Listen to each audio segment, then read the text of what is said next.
महाराष्ट्राच्या इतिहासामध्ये इतकी वाईट अवस्था विरोधकांची पहिल्यांदा झालेली आहे आणि म्हणून आम्ही जिवंत आहोत हा दाखवण्याचा त्याचा प्रयत्न झालेला आहे। काटेवाटा आज होईल, उद्या होईल तेव्हा, पण तुमच्या उत्तर तर घ्या ना, प्रश्न तर विचारा, पण तेवढी सुद्धा कुवत त्याची राहिलेली नाही। आपला मंत्री गिरीश महाजन आहे भाऊ, पहिल्याच दिवशी विरोधकांनी ईव्हीएमचा मुद्दा उपस्थित केलेला आहे, पायऱ्यांवर आंदोलन करत आहे। इतका केविलवाणा प्रकार विरोधकांचा चाललेला आहे, एकतर विचारची संख्या आधी काही राहिलेली नाही।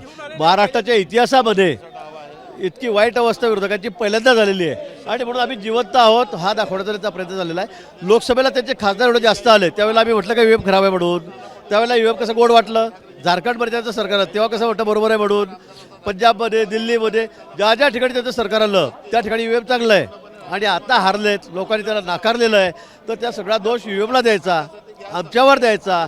मला वाटतं हा अतिशय लाजिरवाणा प्रकार त्याचा या ठिकाणी चाललेला आहे, पण त्याची अवस्था अतिशय खराब आहे, अतिशय वाईट आहे।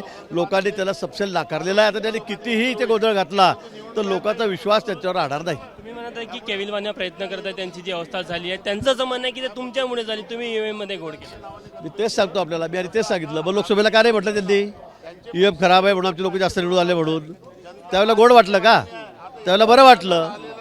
आणि म्हणून मला असं वाटतं की त्यांच्या बड्डामध्ये कुठलंही तथ्य नाही आहे, बिचाऱ्याची थोडीशी संख्या राहिलेली, ते 50च्या आता सगळे ते आहेत।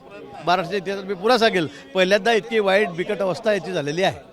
शेतकऱ्यांच्या प्रश्नाला घेऊन त्यांनी मागणी केलेली आहे की शेतकऱ्यांना सरकारने न्याय द्यायला पाहिजे, पिकांना भाव नाही। आज पहिला दिवस आहे अधिवेशनाचा, अजून सुरू झालं नाही, कशासाठी असा प्रयत्न करतात?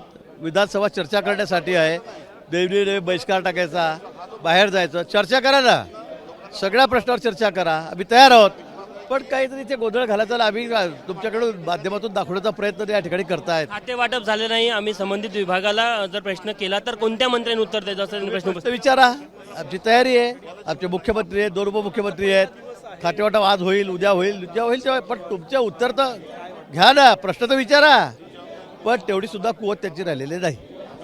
तो की गिरीश महाजन आहे, त्यांनी सांगितलं की जनतेने विरोधकांना नाकारलं, मात्र आता जी संख्या त्यांची आहे तर कुठेतरी एक केविलवाणा प्रयत्न ते प्रसिद्धी मिळवण्यासाठी करत आहे असा दावा गिरीश महाजन यांनी केलेला आहे। कॅमेरामॅन अमोल देशमुखसह तुषार कोहळे, एबीपी माझा, नागपूर। एबीपी माझा, उघडा डोळे बघा नीट।